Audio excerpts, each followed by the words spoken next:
vote pour la science avec Isabelle Burgon. Bonjour à vous, j'espère que vous portez bien. Il y a de plus en plus de personnes en situation d'itinérance dans nos rues avec le manque de logement, le manque d'emploi, tout comme de nombreux problèmes de santé et de consommation. Une solution serait de bonifier l'offre des médecins de rue, avançait le président du comité exécutif de Montréal, Claude Pinard. Cette médecine sociale existe déjà, portée par des organismes communautaires et des médecins. Le milieu communautaire manque surtout de financement et de reconnaissance. Les plus pauvres et sans logis, c'est aussi un portrait changeant avec une population vieillissante, plus d'aînés donc, et aussi plus de femmes, des personnes issues des Premières Nations et aussi plus de jeunes issus de la DPJ. Chaque décès de personnes sans abri nous ramène à la même question. Comment mieux prendre soin de notre monde dans la rue? Nous en parlons tout de suite. Ne bougez pas.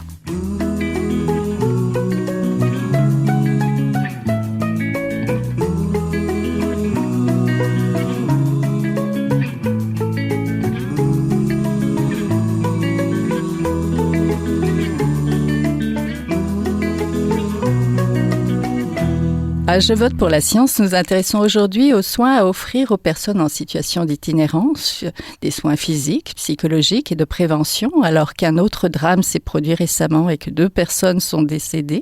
J'en parle avec nos invités, j'en parle avec Mylène Demarbre, directrice clinique santé mentale et psychologue chez Médecins du Monde Canada. Bonjour. Bonjour. J'en parle avec Yves Robé-Laverny, responsable clinique de la Maison Benoît Labre. Bonjour. Bonjour.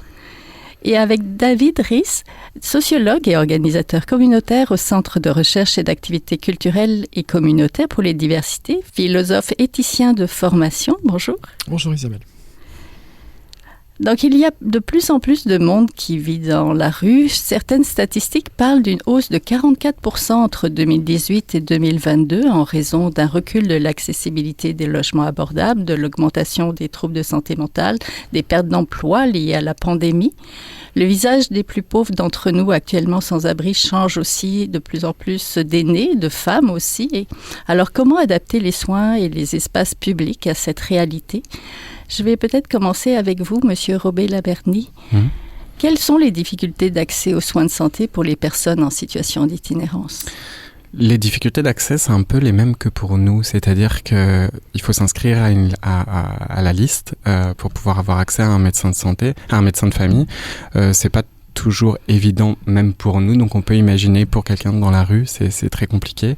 Le CIUS essaie de mettre en place des équipes pour itinérance pour pouvoir pallier à ce problème, mais il faut accéder aux personnes qui sont dans la rue, puis ça c'est une autre affaire. Quand elles ont besoin de soins, comment elles font?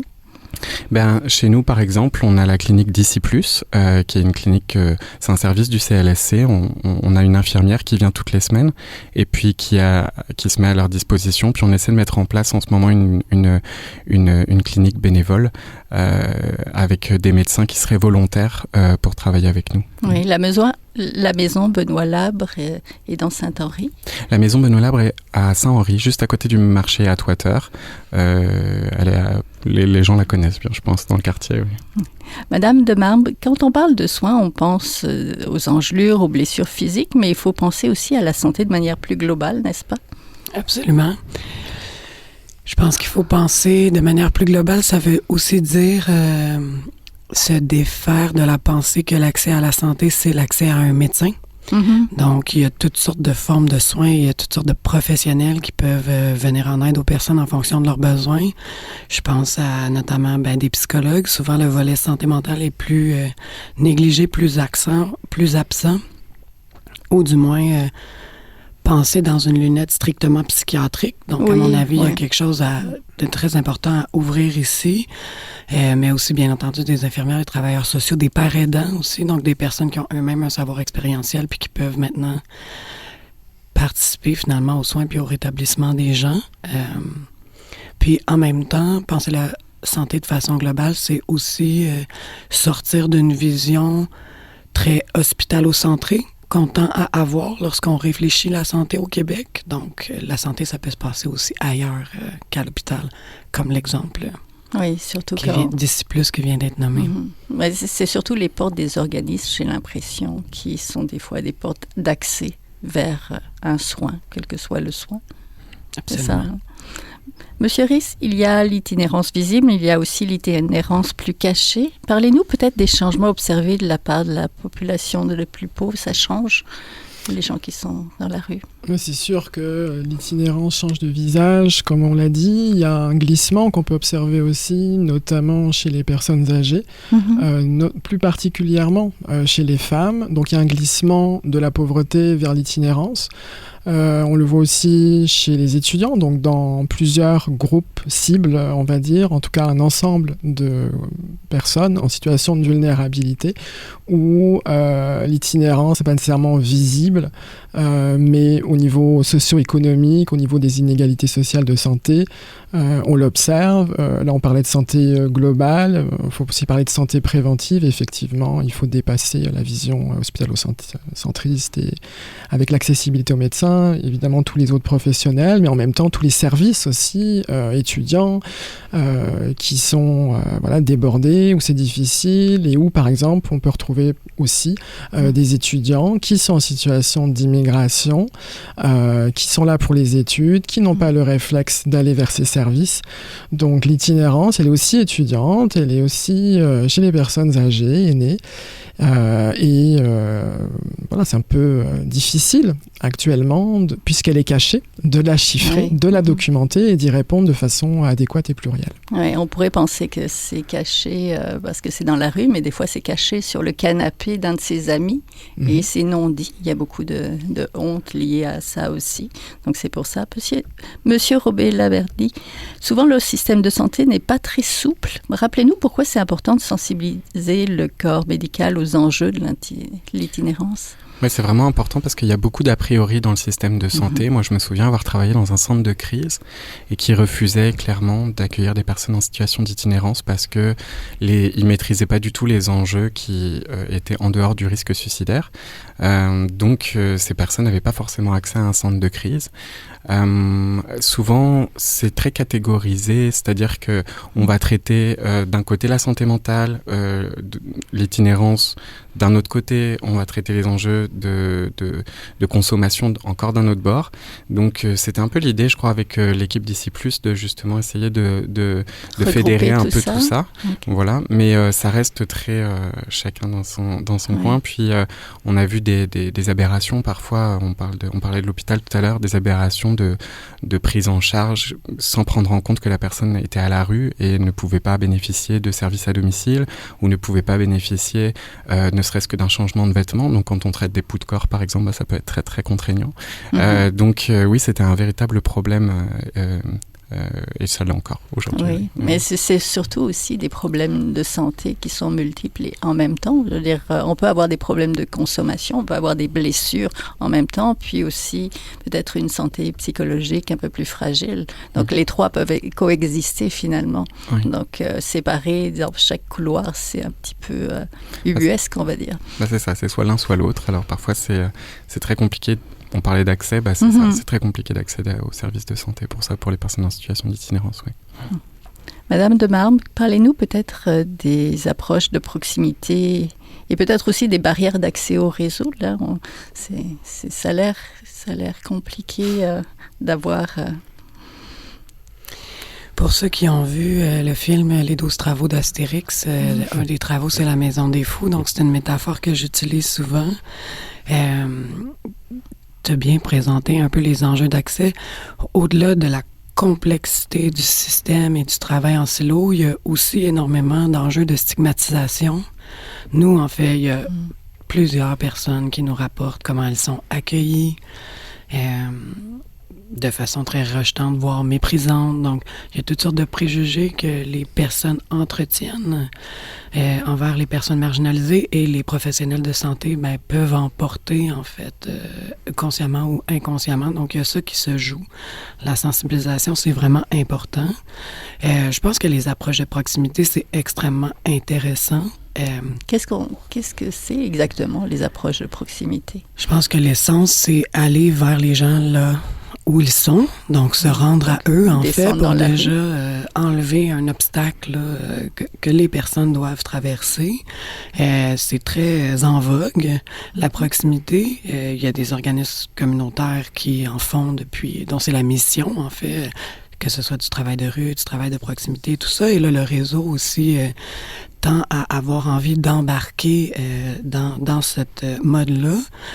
Une chose que je pense qu'il est à réfléchir, tu sais, dans une concertation qui serait réelle, c'est que des fois, en fait, il y a des nouveaux acteurs qui peut-être reproduisent moins bien ce que d'autres font déjà mieux. Oui. Donc, il y a tout un peu cet enjeu-là, en fait, où est-ce qu'on se retrouve avec plein d'équipes qui offrent des soins primaires de façon un petit peu sporadique dehors à l'extérieur. Mais au final, quand on essaie de faire la liaison dans le système, donc si quelqu'un a des besoins de santé plus complexes, eh bien, les portes sont fermées. Alors, finalement, ces équipes-là vont se buter aux mêmes barrières d'accès elles-mêmes. Donc, il y aurait peut-être quelque chose à réfléchir sur les modèles de proximité. Je pense que Ici Plus, c'est vraiment très bien. Donc, des présences régulières dans des organismes qui sont déjà fréquentés. Pour moi, ça, c'est un excellent modèle. Parce qu'il y a quelque chose à réfléchir aussi dans la multiplication des acteurs de proximité avec faire attention de ne pas développer des approches un peu intrusives. Donc, toutes sortes de personnes. Hein. Il y a des idées maintenant de stages, donc des gens qui vont aller passer 6 heures dehors dans le cadre de leur formation, donc qui ne seront pas là de manière stable, qui ne connaissent pas les communautés et qui se promènent, vont peut-être interpeller quelqu'un qui est dans la rue, potentiellement en train de vivre sa vie et qui n'a rien demandé, mais sans offrir un soin, tu sais, de longue durée. Donc, versus utiliser des ressources que les gens fréquentent et puis donc, auxquels ils peuvent faire appel ou pas. Mais il y a quelque chose de s'offrir sans s'imposer, je pense, à réfléchir au cœur de la proximité. Oui, tout à fait. Monsieur Ries, il y a aussi le regard qu'on pose sur ces personnes-là, qu'on voit souvent comme inaptes ou dysfonctionnelles socialement. Expliquez-nous. Disons qu'il y a une fabrique de la dangerosité de l'autre. On le voit notamment avec les personnes en situation d'itinérance, plus particulièrement peut-être actuellement, en tout cas dans le village. Disons que ces personnes sont profilées comme étant des personnes consommatrices, comme étant nécessairement des personnes qui dérangent.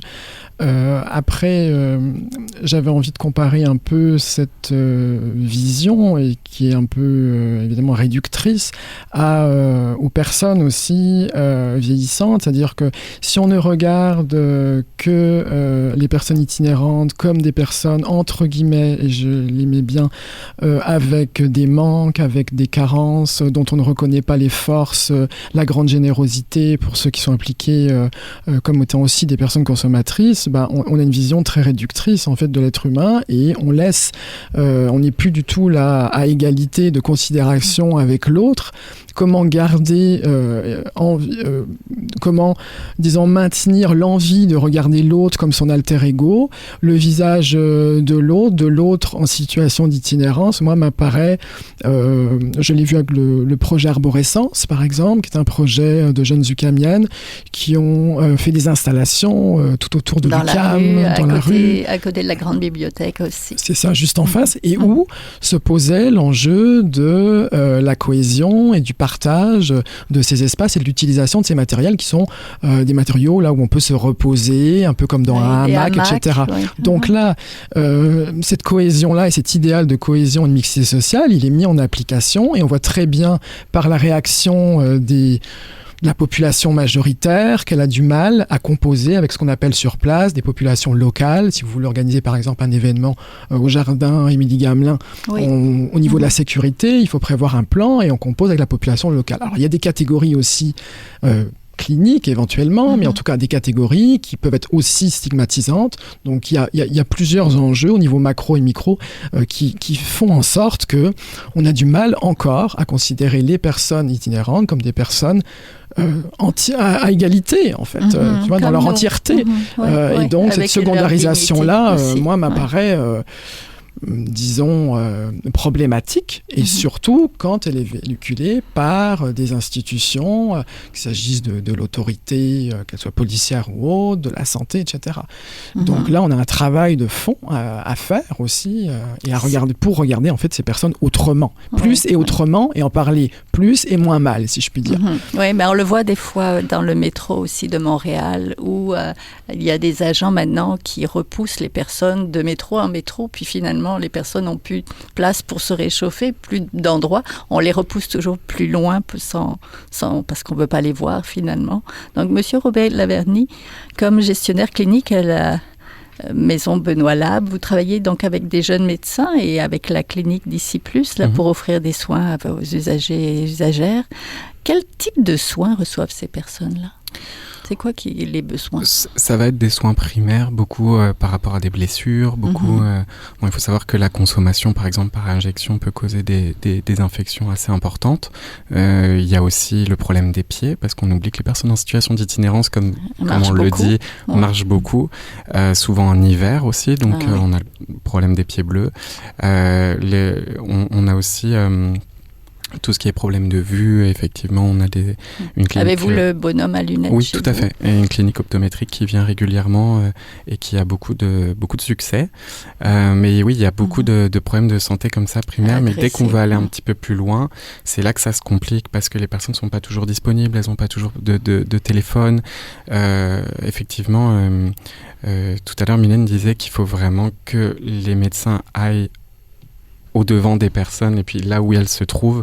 Je pense que c'est vraiment la clé pour moi, c'est que les médecins aillent là où les personnes se trouvent. Et puis effectivement, on travaille avec des stagiaires de l'Université de Montréal qui sont en train de recenser les besoins auprès de notre population dans nos différents services avec un questionnaire qui est extrêmement complet et qui va nous permettre en fait d'avoir une base pour pouvoir travailler avec les médecins qui se sont portés volontaires pour nous offrir du temps.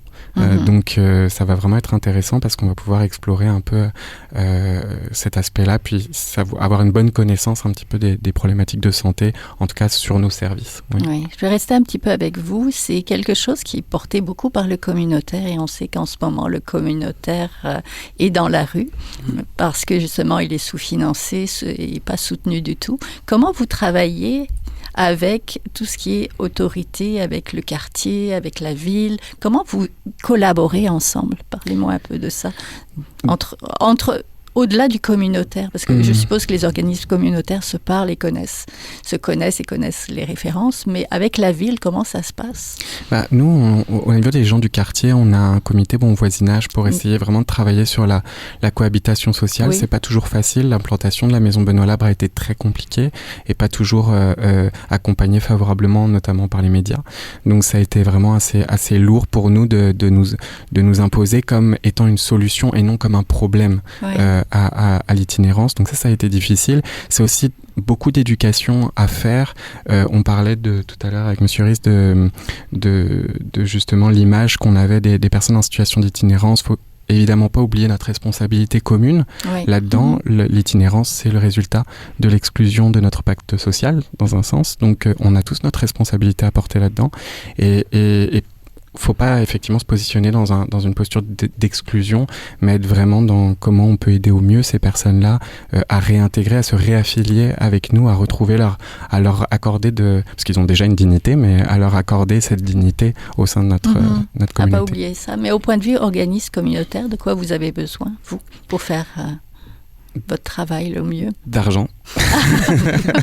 On a besoin le nerf de la guerre. On a besoin d'argent pour surtout pour aussi recruter des personnes qui sont compétentes et qui connaissent bien le système et les garder aussi parce que c'est pas facile toujours d'accueillir des travailleurs nouveaux qu'il faut toujours former, donc ça c'est à prendre en considération. Donc c'est vrai que parfois quand on peut mieux les payer, effectivement on peut se permettre d'avoir des personnes avec des meilleurs profils et puis beaucoup plus compétents aussi. Donc c'est vrai que c'est un peu ce qui nous manque en tout cas par rapport au recrutement. Puis je dirais de façon générale, on perd beaucoup de temps et d'énergie à aller chercher de l'argent partout, à obtenir des désaccords avec les différents gouvernements qui s'arrêtent souvent à leur mandat. Donc, et puis sur des programmes qui ont une date butoir aussi de 3 ans, de 5 ans, puis après l'argent disparaît. C'est ça. Donc c'est toujours beaucoup d'anxiété aussi pour le réseau communautaire. Donc c'est pour ça qu'il est à bout, comme il dit.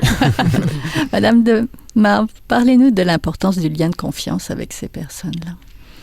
Mais en fait, pour moi, c'est au cœur. L'entrevue se basait justement sur cette idée de stage très bref en médecine. Donc, je pense que c'est intéressant parce que ça sensibilise les professionnels. Donc, ultimement, on peut agir sur la stigmatisation. Mais au niveau des personnes, ça apporte peu, en fait, parce que... c'est bref, qu'il n'y a pas de lien, c'est ça. C'est sûr que souvent, il y a beaucoup de méfiance des personnes en situation d'itinérance. Et avec raison. Voilà. C'est, j'allais dire qu'on peut comprendre, en fait, si on connaît les expériences de vie des personnes. Donc, pour moi, on ne peut pas faire l'économie de prendre ce temps-là, en fait. Et c'est pour ça, quand je pense à la proximité, je me dis, il y a des acteurs implantés qui ont cette richesse-là. Donc, des fois, est-ce que ce serait d'aller faire plus de proximité au niveau des médecins? Je pense que oui, c'est intéressant, mais aussi ouvrir les portes quand il y a des besoins plus complexes que la santé primaire, donc pour que les gens qui les connaissent bien puissent les amener.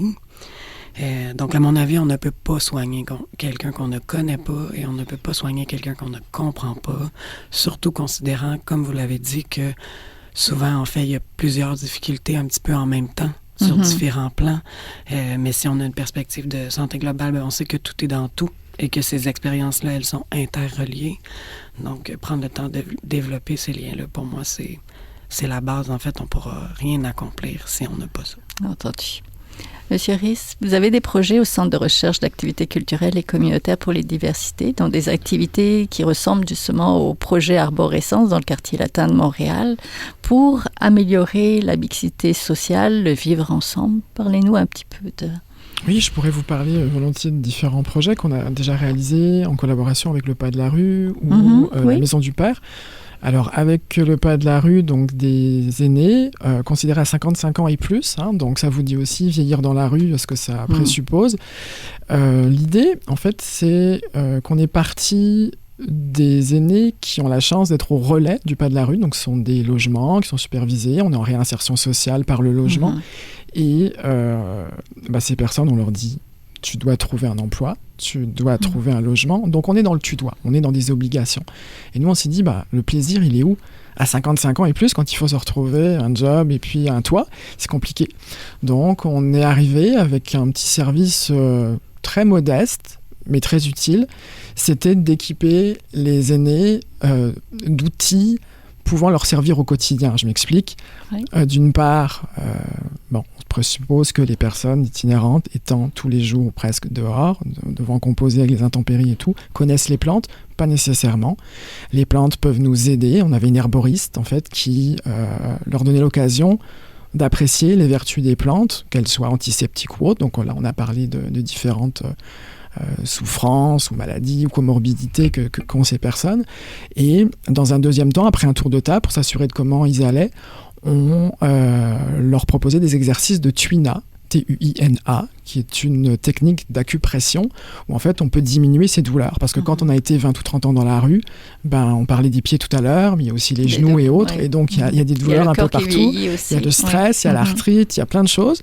Alors ça c'est un exemple. Un deuxième, beaucoup plus rapide, partant d'une expo à Marseille sur les violences faites aux femmes, où j'intervenais auprès de médecins et de juristes, j'ai vu une expo avec des troncs de femmes qui étaient découpés et qui étaient personnalisés de façon artistique pour dénoncer les violences.